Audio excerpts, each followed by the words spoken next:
David Rubenstein, thank you so much for joining me. My pleasure to be here. You co-founded the Carlyle Group 30 years ago. I did.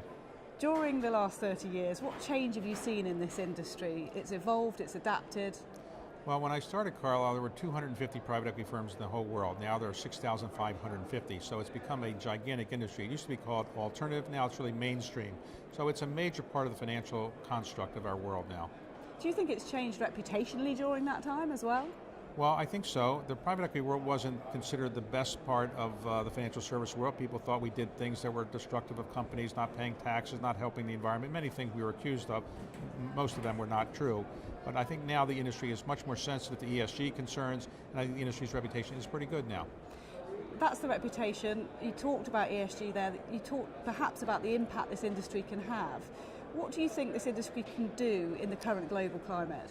Well, I think the industry can do many things better in ESG than it's already done. I think, for example, minority recruiting should be better. We should do more things to promote women. We don't have as many women in the industry as we'd like. I think we need to do a better job of making clear what we're doing on environmental issues than we have done. But I think we're making progress in these areas. I think impact investing will be a big part of the future of private equity. I think you'll see more impact investing, more socially responsible investing, more sustainability-related investing. It's a great market at the moment, one of the longest bull runs we've ever seen. So what do you think is going to happen next, and are we expecting something to change soon?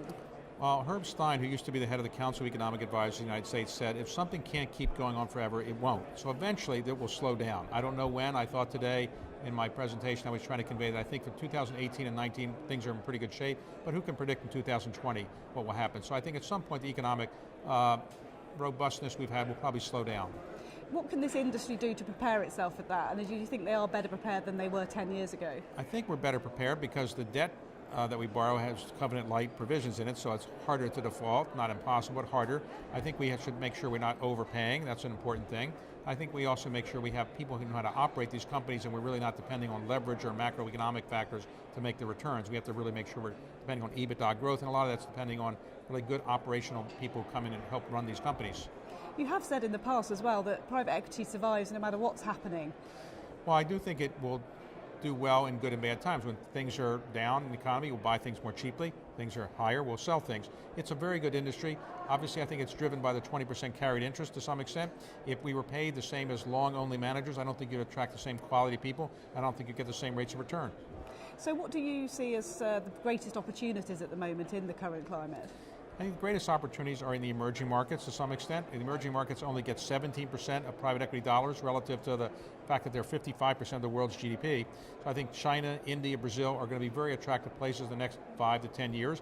In the United States and in Western Europe, I do think that financial service industry related companies, technology-related companies, healthcare companies are going to do quite well. We did talk about impact investing a moment ago. Do you think this sort of shift away from carbon will have a big impact as well? Because obviously that will leave a lot of asset in oil companies, and that could be a significant area where the West need to catch up with what's already happening in EMEA countries where they're adopting some of these technologies. I do think that you will see more and more concerns about carbon-related investing. Some investors just will not invest in carbon-related things, but remember, we still are dependent in society on carbon-related energy, so it's not going to happen overnight. But 10 years from today, 20 years from today, 30 years from today, you'll see much more alternative energy sources as being a good source of investment for people like us. And do you think people need to get ahead of the game in these terms? People are afraid of disruption in industries often, but do they need to embrace it?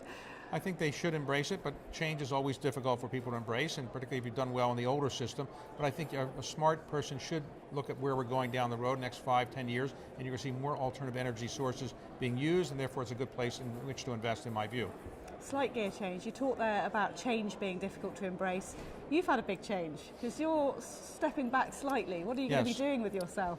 Well, I am still the largest shareholder in Carlyle, so I still have a big stake in it. I am the co-executive chair with Bill Conway, but I have some outside responsibilities. I'm the co-chairman of I'm the chairman of the Kennedy Center, Performing Arts Center in Washington. I'm the chairman of the Smithsonian, chairman of the Library of Congress Board, chairman of the Council on Foreign Relations Board, president of the Economic Club of Washington, and I'm on the Harvard Corporation Board. Not busy then. That takes some time, and I have a little TV show on Bloomberg where I interview people. But still, my main thing is to worry about Carlyle and my unit holders and my shareholders. you're happiest when you're with those people and doing what you love doing. Yes, well, I'm not good at many things. I'm a terrible golfer, I'm not good at playing cards, I don't have any magic tricks I can do, so I'm better at private equity than anything else, so I try to stay with the things I know how to do. You certainly know how to speak, and you always attract a big crowd here at Super Return. You've been coming for 20 years. How surprised are you about how big this event has become? Well, it's interesting. I've been seeing people for the same 20 years, and when I see them, I say, wow, they've aged a bit, but I know when they're looking at me, they're saying the same thing. But, I've been seeing people for 20 years, and we all age together gracefully. And this is a fabulous opportunity to get all those people in one place at one time. It is. If you would have said 20 years ago, where would be the greatest private equity conference around the world every year, you wouldn't necessarily have thought it'd be Berlin, but this is the biggest of them all. It's so great to talk to you and enjoy your time doing different things, and we hope to see you still at this conference, giving My the pleasure. brilliant presentations you do. So Thank you very much.